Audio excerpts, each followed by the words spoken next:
welcome to the second of the battle reports from the Scottish Ninth Age channel. This is a tournament game from the Northern Wastes tournament in Durham, which I attended recently. I can't say that the battle reports from this tournament are going to be the best quality. Some of my video files were deleted after a very foolish person managed to accidentally overwrite them with other files from the same tournament. So hopefully I can do enough to at least get the first battle report done, which should be fairly straightforward. So here you can see the deployment setup for this game. It was fairly straightforward. Turn 1 was a frontline clash, and the objective here was breakthrough, perfectly suited to my army. Hit fast, hit hard, and get through to the other side. Fortunately, I was used to facing an Empire of Sun style army that was quite similar to this one, and I had plenty of time to prepare for this particular matchup, so I'll let you see how it went. Here you can see my army again, much as it was last time. In fact, I think it's exactly the same.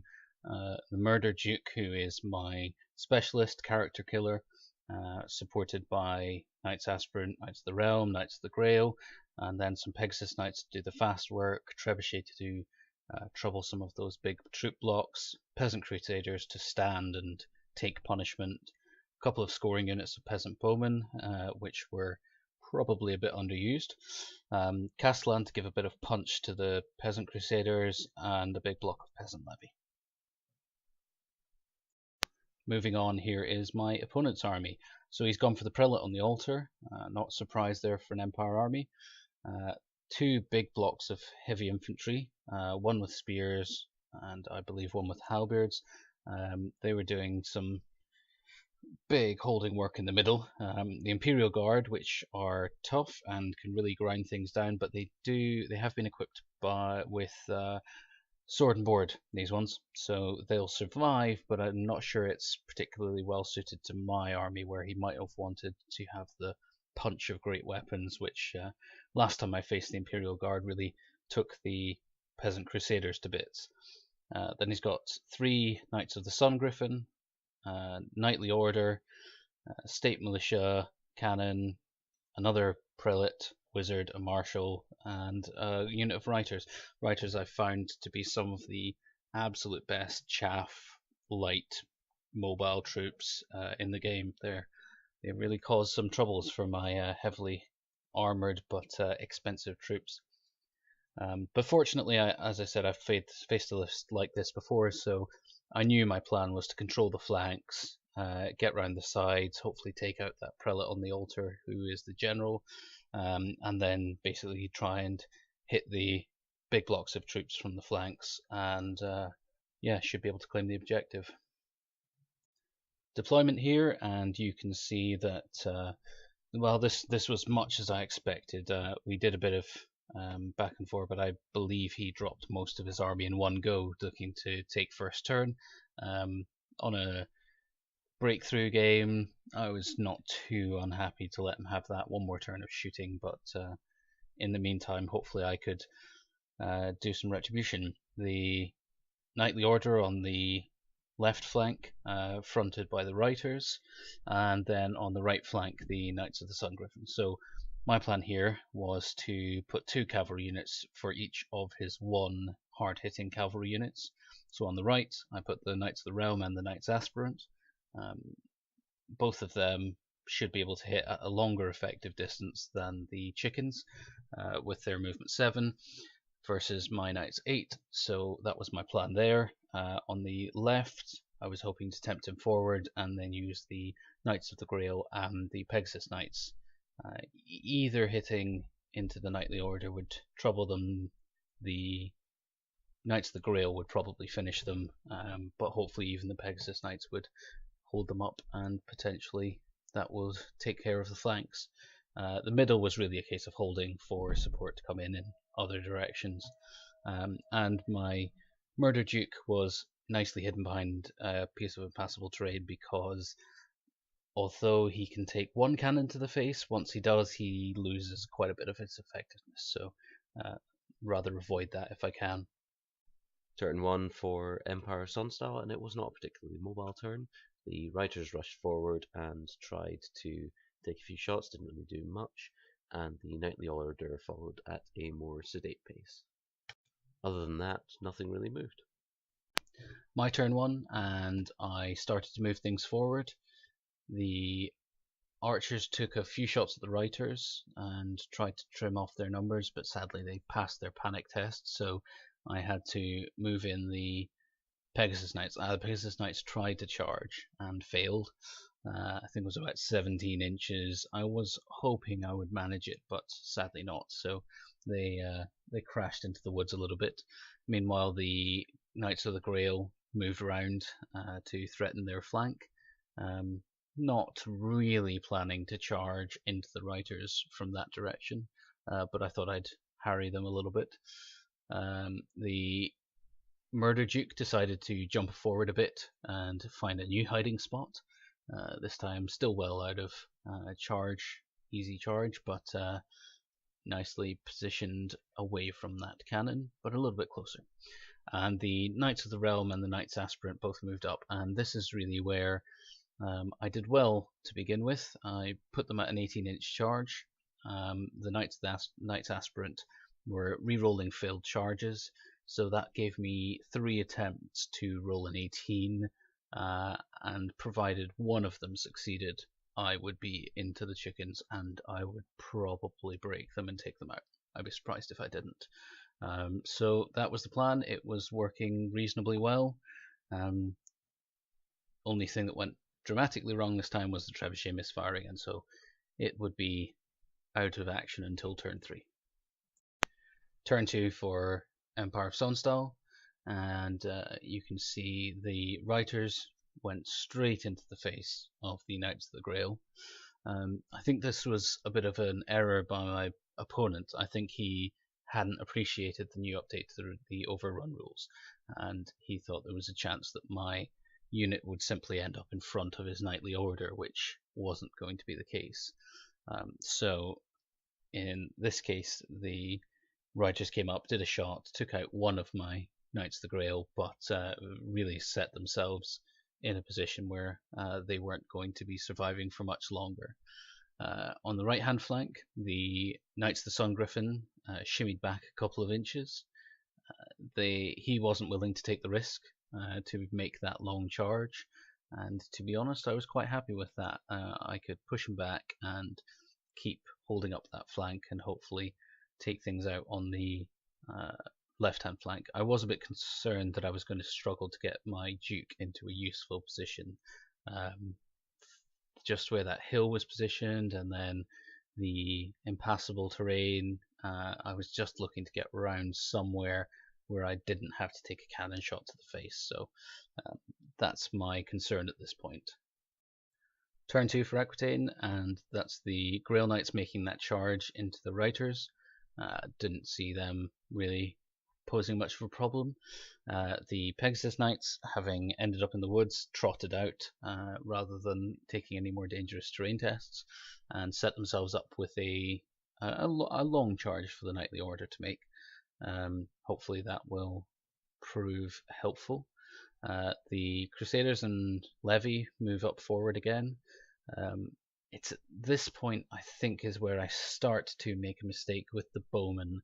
I should really be moving them forward. I'm not conscious of the breakthrough objective here, and I should be pushing them up, using them to just to give my enemy more things to think about. But rather than taking a few pot shots, they should have been really pushing towards the scoring area. On the right-hand flank, the Murder Duke skips over to the right. I figured that would give him a bit of a different angle.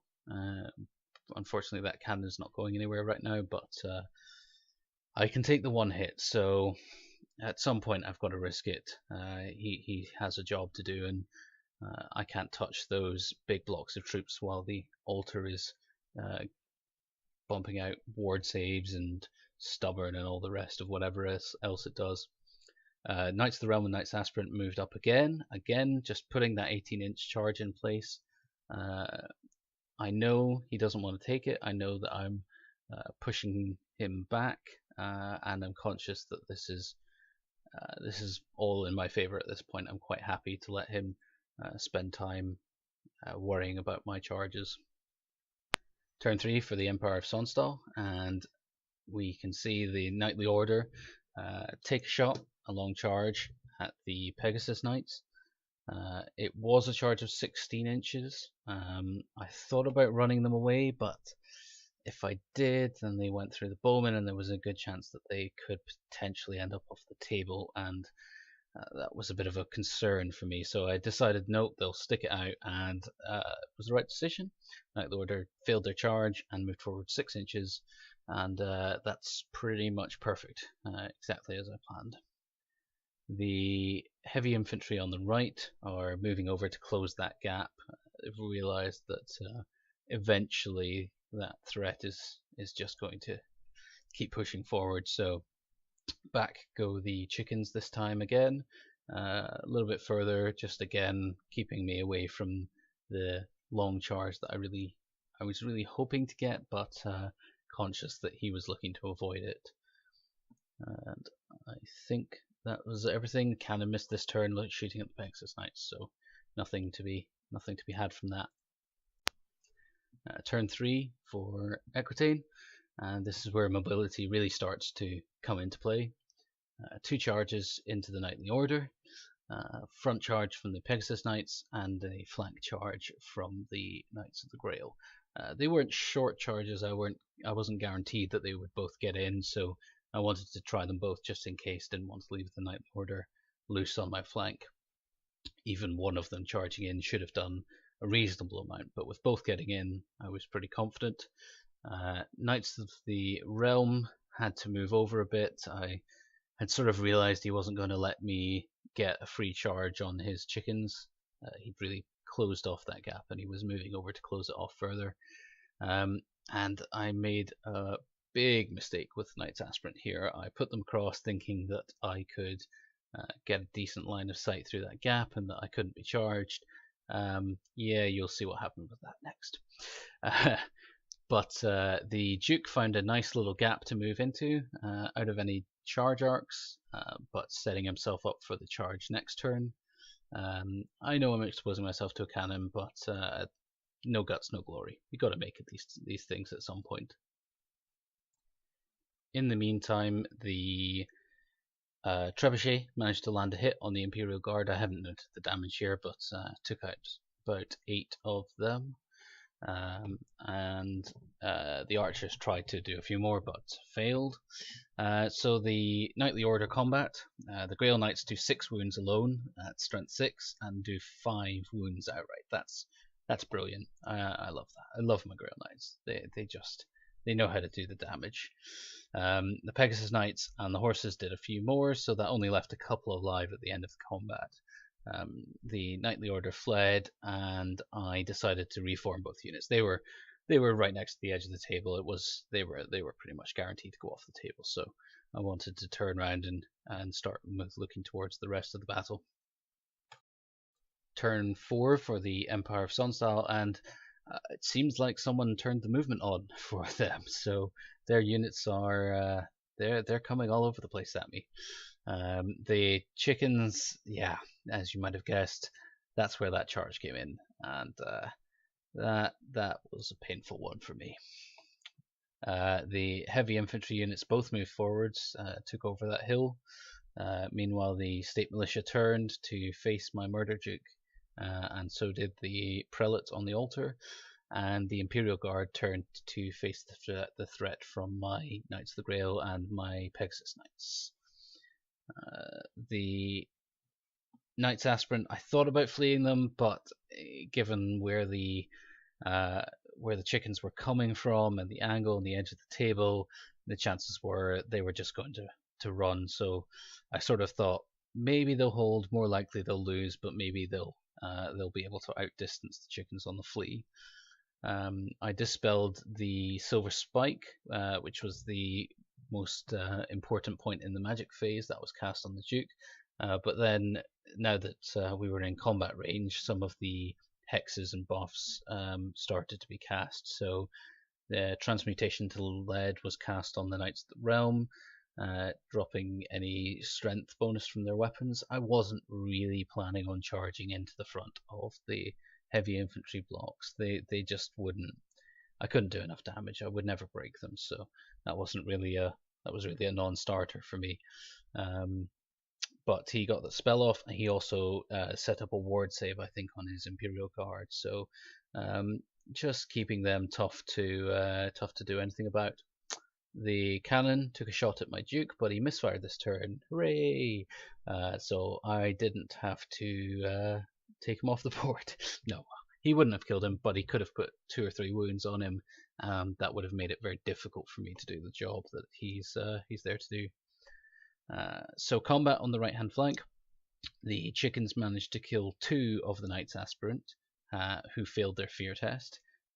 Only 2. I mean, 2 out of 9. I thought maybe they could stand. They were steadfast, but no, they failed their leadership test. I suppose it was only on a 7, but even so, it was a little bit disappointing. And so they ran, and they were promptly chased down.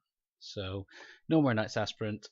They did a decent job of controlling the battlefield on the right hand flank, but I'm a bit disappointed that they couldn't survive, or at least I shouldn't have positioned them where I did. My turn 4. Finally, the Murder Duke gets in to try and live up to his name. Meanwhile, I am plinking off a few more of the Imperial Guard with the archers. Every little helps. I think that was going to be a motto of this game. The Duke got into his combat. The Pegasus Knights moved around to the far side of the wood, looking to set up a flying charge. The Knights of the Grail moved around to set up a flank charge. Meanwhile, the Crusaders moved up. I'm really looking to pinion the Imperial Guard by forcing them to really choose who they're exposing their flank to, thinking it'll be one or the other. Sadly, my Knights of the Grail, having lost one to the Riders earlier, they just don't have the numbers anymore, so they can't break steadfast. But they can still cause some pain to the Imperial Guard, so I was pushing that there. Knight of the Realm, I turned round because with the overrun, those chickens on the right hand flank were looking a bit worrying. They were probably going to move in and move into the scoring area, and I really didn't want that. So I turned my Knights of the Realm, thinking that potentially sets me up to charge them next turn, maybe do some damage.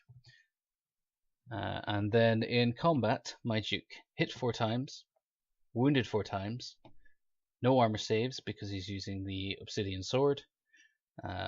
Or no, I think he was using his lance in turn 1, but none of the armor saves were made. I think there was only 6s left. 4 ward saves, all with divine attacks, on a 4-up board, but still re-rolling it. Saved 4 ward saves. Second time around, saved 3 ward saves. 1 wound out of all of that. What can you do when someone rolls like that? You just got to take the punishment. So the Hippo did another wound, so that was ward saved as well. So that's up to 4 wounds, more than enough. I would have killed him outright had they all wounded, but hey ho. So he was beaten, he was stubborn, but even on -1 of these ship, he was still sticking around. So we're going to move on to more combat. Empire Sunstall turn 5, and the hits just keep on coming on my right flank. It is not a good day to be an Empire, to be a Kingdom Knight on the right hand flank of this battle. The heavy infantry make a long charge, and they hit.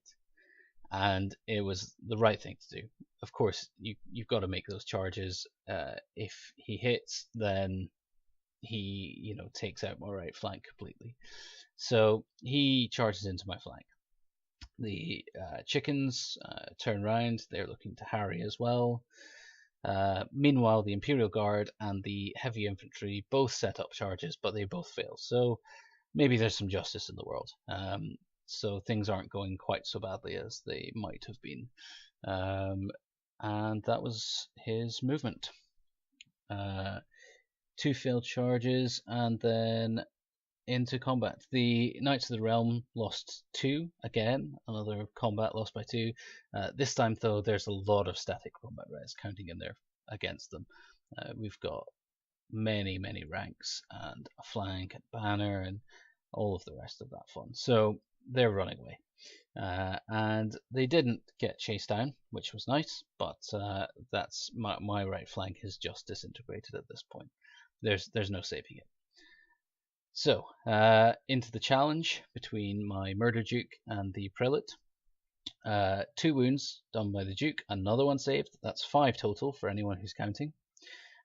Then the Hippogriff did 2 more wounds, and one of them was saved on the armor on a 6, and another one was, you guessed it, ward saved. So out of 4 wounds this time, I got 1 off.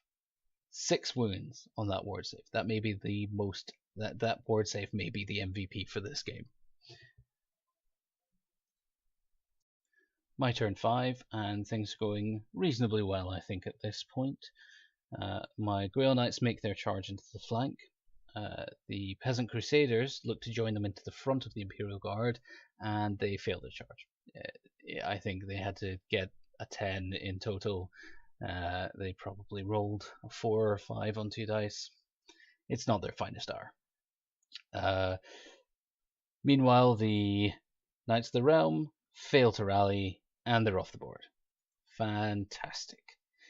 So that's 2 knight bosses, both lost after losing a grand total of 4 models between both of them. Hooray. Whoever said knights were overpowered. The Pegasus Knights move up to threaten the cannon and also to put a bit of pressure on the back line. They're not scoring, so they're not counting in towards the objective, but they are at least harrying a little bit and adding a little bit to my opponent's worries. The Trebuchet hits one of the heavy infantry units, I think probably the first one, does 10 wounds, but that block's so big and I'm not really going to destroy it unless I get cavalry into the flank of it, and all my cavalry's gone, at least the big stuff. So yeah, I'm not really taking out those big blocks of infantry at this point, I'm really just managing them. On to the challenge, and thank God it's not done anymore. It's not going to continue. Duke hits 4 times, he wounds twice, they're not saved. The Hippo hits 3 times, 2 wounds, 1 on the armor. The first one was ward save, but then failed the reroll. So at long last, the Prelate dies, and my Murder Duke has done his job. Grail Knights in the flank, they went all out on the Prelate, who was in that unit. He had lots of armor, so we caused 5 wounds, but 3 of them were saved on the armor. We put the rest of the attacks on the unit, killed 3 of them, but the Prelate's still alive, and he manages to kill one of the Knights of the Grail in response. One of the Grail horses managed to do a wound on the Prelate, but this one was saved as well. So the Imperial Guard passed their break test, and they reformed, still facing forward, but they reformed into a narrower formation, which makes sense. Sadly, the Prelate was still alive, and I think we potentially, my opponent and I both overlooked the steadfast of the Imperial Guard. Otherwise, I think that might have crippled my game, really. Empire of Sunstyle turn 6. There wasn't really too much going on now. The Knights of the Sun Griffin moved into the scoring area. The heavy infantry, sadly, the way that they had been positioned after the overrun after pursuing my Knights of the Realm, they weren't able to get into the scoring area, so they just reformed and turned round. The heavy infantry, the first heavy infantry unit, they charged into my peasant levy in the middle. Really, the peasant levy at that point were just trying to keep them off the flank of the Crusaders, so they did that well enough, and they weren't going to have a good time of this. magic and 5+ ward save went off on the Imperial Guard, and so did reroll wounds, and that's not a great combination. The cannon took a shot at my Duke and did 2 wounds on him after having the multi wounds. So bless the scriptures, doing its job, keeping the Duke alive, but it was painful. And this is the point in the game at which I realised that I had completely messed up and had left my bowman units way back and nowhere near the scoring area. So they're not going to be doing their job.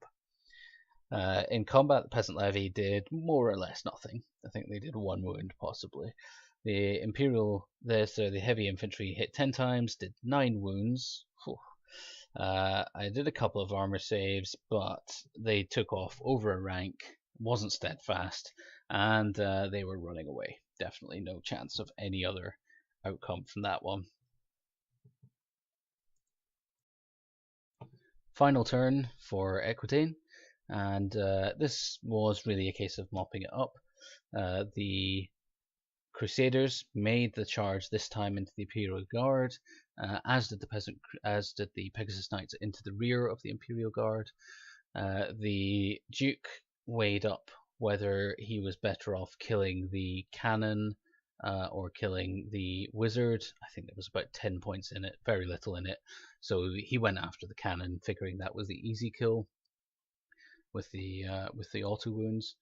And really, at this point, the game all came down to killing the Imperial Guard, breaking them, and then overrunning into the scoring area, because I had messed up so badly and left so many units out of the scoring area. So this was really my one chance to get them in. Yeah, so the Murder Duke managed to kill the cannon on charge, no real surprise there. And then it came on to the big combat. The Knights of the Grail did 3 wounds, the Pegasus Knights did 4 wounds, the Crusaders must have done a few. They had Devastating Charge and Frenzy, so they were putting out 15 and 20 attacks from the front of the unit. I don't remember if the Prelate died or not. I couldn't tell from my video, and if he hadn't, the Imperial Guard would have been stubborn. Had we realised, then I'm sure I would have put more attacks on him to try and kill him off. But he was tough, so maybe it would have made the difference. But either way, I should have been killing him off. So I hope I didn't. I hope my opponent didn't lose out because of that. But in the end, the combat res was huge, and it was just a case of overrunning, and the Pegasus Knights overran, pursued and got out of the way. The Knights of the Grail overran into the scoring area, and the Pegasus Crusaders rolled high enough and they made it into the scoring area. So at the end of the day, 2 units in the scoring area, but it really should have been 4, and it should not have been so close. That was very much my error. So as you can see the points here, the final score was 2,610 to 1,372. Most of that came from just crumbling my right flank. Short of not moving the Knight's Aspirant into a bad position, I did okay on the right flank. I wasn't too displeased with my performance this game. I couldn't really complain too much. A bit of bad luck on a couple of long charges making it, but I learned some lessons. I need to think more carefully about what charges are possible from the enemy and not presume that I'm going to be in a better position all the time than they are. The difference of 1,238 was enough for a 13-7. With the 2 scoring units in place, that took it to a 16-4, and that was a decent win. I think I was pretty happy with that for the first game of the tournament. Sadly, the rest of the tournament did not necessarily live up to this game, but that's to be expected. This was an encounter I was well prepared for. So in summary, this was a good start. This tournament was a lot of fun. I can't recommend highly enough the Northern Waste tournament. If you're in the UK and you're anywhere near the north, or you'll travel north, or you have family in the north, or you just want to see what the North looks like, you should go there, because the guys there were really friendly, awesome group. Some of them came up to our tournament in Scotland the week afterwards in Stirling. We had a ball, and there's some fantastic generals in the group. Some of which I had the misfortune to play in my next couple of games. Yeah, really, really great fun tournament, really well organized, and I hope you'll check them out. In the meantime, I will move on to my next battle report. I hope I have enough material to do the second and third games, but if I don't, I will probably start moving on to some of the more recent games I've been having. I'm actually planning to move on to play some of my Orcs and Goblins at some point soon, so it may be a break from Equitane for a while, but I will be taking them to Denmark in the summer. I'll be playing some in an ETC warm-up tournament, so they'll definitely be a feature there, and I'm hoping that they will perform pretty well. So please like and subscribe to the channel, and like the video. If you're in Scotland or you are interested in meeting up with some of us, we have a Facebook page, so that is Ninth Age. I think if you search for Ninth Age Scotland, you'll be able to find it. Also look for our regional page on the forums, on the Ninth Age forums, and you'll find us there as well. Scottish Fantasy Battles the Ninth Age is what you'll find the Facebook page under, so apply there and join. We play once a month in Stirling. Great group of guys, and I'm looking forward to playing more games. Thanks all.